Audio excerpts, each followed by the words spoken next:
দেখেন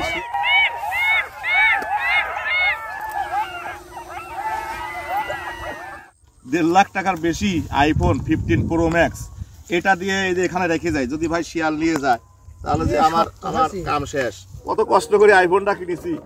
এখানে আরো 3টা ক্যামেরা থাকবে। ভাই এইসব স্ট্যান্ড কই পাইছো ভাই? এগুলো বাঙালির আবিষ্কার ভাই, এগুলো না চায়না অর্ডার দিছিল। আরে বাইরে ফেলা থাকে।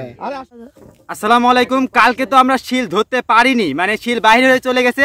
তো আজকে শিল ধরবই আর সাথে থাকুন। আজকের ভিডিওটা খুবই সুন্দর হতে চলেছে। আমরা সব প্রস্তুতি নিয়ে নিয়েছি। তো আজকে কিন্তু শিল ধরবো আর আপনারা সাথে থাকবেন আজকের ভিডিওটাতে।